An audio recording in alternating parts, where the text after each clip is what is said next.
Lecture 6 chapter 5 Gauss law for magnetic field.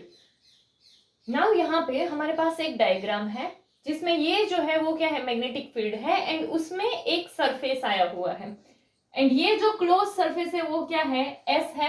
अभी इस surface को बी जितने मैग्नेटिक फील्ड में रखा हुआ है।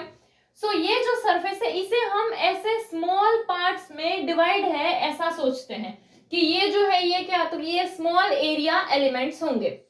सो नाउ ऐसा ही एक एलिमेंट हम लेते हैं क्या, डेल्टा एस, एंड ये जो डेल्टा एस वाला एलिमेंट है उसमें से पास होने वाला मैग्नेटिक फील्ड कौन सा, ये है। तो एंड यहाँ पर देखो कि ये जो है ये डेल्टा एस, ये जो एरिया एलिमेंट है इसका अगर एरिया वेक्टर देखे तो ये क्या है, उसका एरिया वेक्टर है एंड ये मैग्नेटिक फील्ड है। इन दोनों के बीच का जो एंगल है वो क्या है, थीटा है। तो यहाँ पर ये एरिया एलिमेंट है उसमें से पास हो रहा है मैग्नेटिक फील्ड बी एंड यहाँ पर अगर हमें इसके लिए मैग्नेटिक फ्लक्स फाइंड करना है तो फ्लक्स को हम किससे लिखते थे, फाई से। तो मैग्नेटिक फ्लक्स है तो क्या हो जाएगा, delta phi B equals to B dot delta S. Now अगर तुम इलेक्ट्रिक फ्लक्स देखो तो इलेक्ट्रिक फ्लक्स जो हमने देखा था वो क्या था, ई डॉट डेल्टा एस था, electric field into area element. तो वैसे यहाँ पर क्या है, बी डॉट डेल्टा एस यानी magnetic field into area element.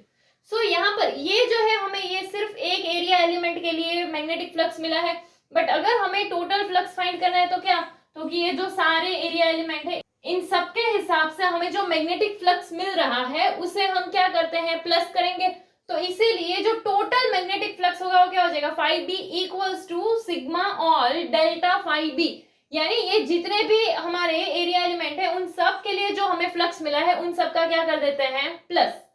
And यहाँ पर डेल्टा फाई बी जो है वो अगर हम यहाँ पुट करें तो क्या हो जाएगा, B dot delta S.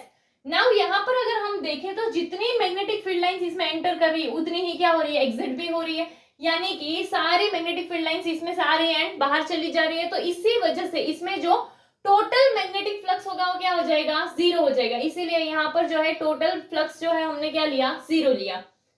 And यहाँ पर कि ये जो हमने सिग्मा में ऑल लिखा है ये ऑल किसके लिए, तो कि जितने भी हमारे एरिया एलिमेंट है उन सब एरिया एलिमेंट के लिए आएगा, क्योंकि वही सारे एरिया एलिमेंट के हिसाब से जो है हमें टोटल फ्लक्स जो है वो मिलेगा।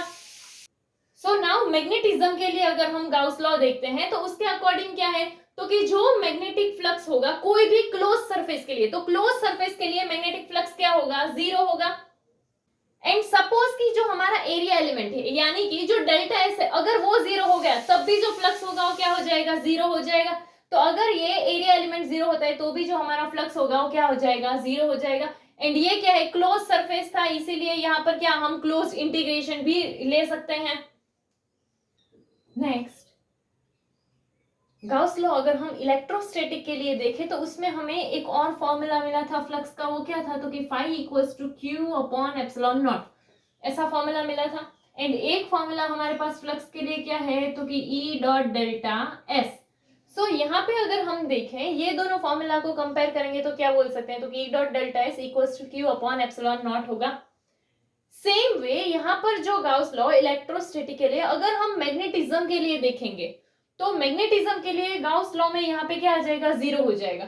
ये वाले टर्म की जगह इसमें जीरो होता क्यों है, तो कि इसमें हमने क्या देखा था कि इलेक्ट्रोस्टैटिक में मोनोपोल्स एग्जिस्ट करते हैं, यानी कि हमें कोई भी एक पॉजिटिव चार्ज या नेगेटिव चार्ज मिल सकता है। बट मैग्नेटिज्म में मोनोपोल्स एग्जिस्ट नहीं कर सकते हैं, यानी कि तुमको सिर्फ नॉर्थ पोल मिले या सिर्फ साउथ पोल मिले, ऐसा नहीं हो सकता है। नॉर्थ एंड साउथ दोनों ही पोल्स प्रेजेंट होंगे। तो इसीलिए कि Gauss law magnetism and electrostatics के लिए जो है उसमें मेन डिफरेंस यही है कि जो मैग्नेटिक पोल्स है या यू कैन से जो मोनोपोल्स है वो हमें देखने को नहीं मिलते हैं मैग्नेटिज्म में।